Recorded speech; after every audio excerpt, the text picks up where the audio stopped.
दोस्तों ये कहानी है एक ऐसे लड़के की जो कि पढ़ाई में एवरेज था। दिन भर दोस्तों के साथ टाइम पास करना, मोबाइल चलाते रहना उसकी आदत थी। घर पर उसकी माँ की तबीयत भी ठीक नहीं रहती थी और वो ठहरे गरीब परिवार से और घर की हालत बद से बदतर थी। यानी अगर कोई मेहमान आ भी जाए तो उसके बैठाने तक की जगह वहां नहीं होती थी। एक बार उसका दोस्त उसे बुलाने के लिए आया कि चल कहीं चलते हैं। तो वो दोस्त पहली बार उसके घर पर आया था तो वो घर की हालत को देखकर दंग रह गया। तो उसने पूछा, क्या तू यहाँ पर रहता है? बोले हाँ मैं यहाँ पर रहता हूँ। क्या ये तेरा घर है? बोला हाँ ये मेरा घर है भाई। बोला तू ऐसे हालातों में रहता है?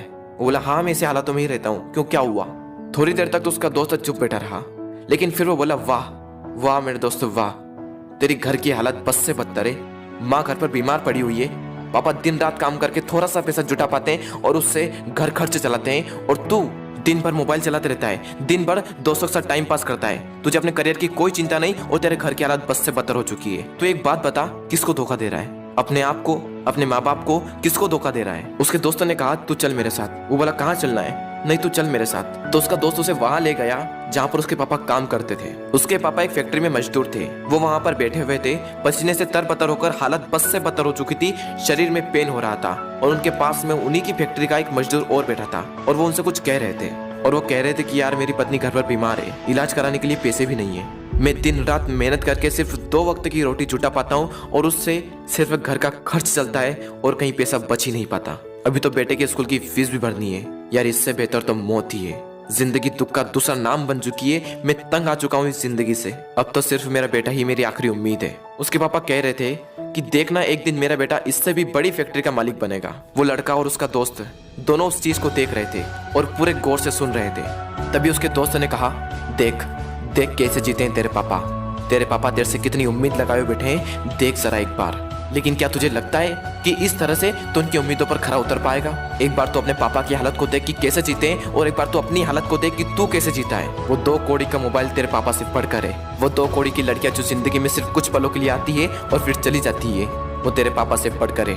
वाह मेरे दोस्त वाह, ये तो सिर्फ कुछ दिनों के लिए आएगी और फिर चली जाएगी। अरे बदल अपने हालातों को। यह सब देखकर और यह सब सुनकर उस लड़के के खून के आंसू टपक गए और उसने उसी वक्त निश्चय किया कि जिस फैक्ट्री में मेरे पापा काम करते हैं, आने वाले 5 साल के अंदर अंदर इससे भी बड़ी फैक्ट्री का मैं मालिक बनकर दिखाऊंगा।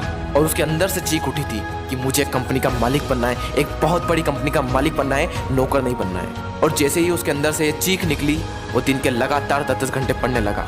उसके दिमाग में सिर्फ एक ही लक्ष्य कि बहुत बड़ी कंपनी का मुझे मालिक बनना है। और उसके लिए मुझे क्या करना होगा? उसके लिए मुझे पढ़ना होगा और मैं पढ़ूंगा। कोई माई का लाल ऐसा नहीं है जो मुझे रोक सकता है पढ़ने से। और आखिरी के सिर्फ 1 महीने में पढ़कर पूरे स्टेट में टॉप कर दिखाया। सब लोग हैरान हो गए कि ये कैसे हो गया।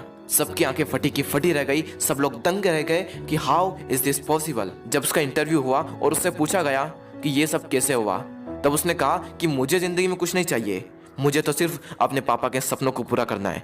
मेरे पापा का सपना है कि जिस फैक्ट्री में वो काम करते हैं उससे भी बड़ी फैक्ट्री का एक दिन में मालिक बनकर दिखाऊं। सिर्फ इसी सपने को लेकर मैं इतना पढ़ पाया और अपने प्रदेश में फर्स्ट आ पाया। दोस्तों हो सकता है कि आप इस कहानी की शुरुआती पार्ट को अपने आप से रिलेट कर पाओ, इंडिया में आपके सपनों को सच कर पाओ। क्या गारंटी है कि आप भी अपने हालातों को बदल पाओ?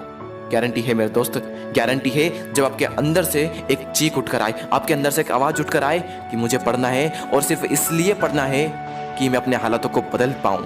और जिस दिन आपके अंदर से ये आ गया ना कि मुझे पढ़ना है और सिर्फ इसलिए पढ़ना है कि अपने हालातों को बदलना है, अपने मम्मी पापा के सारे सपनों को सच करना है, जिस दिन आपके अंदर से ये आवाज़ आ गई, उस दिन से एक बात तो तय है कि आप अपने हालातों को बदल दोगे, अपने माँ बाप के सारे सपनों को सच कर दोगे। बस जरूरत है तो एक अंदर से आवाज़ की।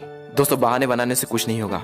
बहाने तो हर कोई बनाता है, हर वो इंसान बनाता है जो कायर होता है। मेरा मन नहीं लगता, मुझे आलस आ रहे हैं, मुझे मैथ्स टफ लगता है, मुझे साइंस टफ लगता है, मुझे ये टफ लगता है, मुझे वो टफ लगता है। कुछ भी टफ नहीं है। जाकर पूछो उस टॉपर से कि तुझे क्या टफ लगता है। तो हमेशा हमें सिर्फ एक ही चीज़ सुनने को मिलती है कि पढ़ने वाले के लिए कुछ भी टफ नहीं है।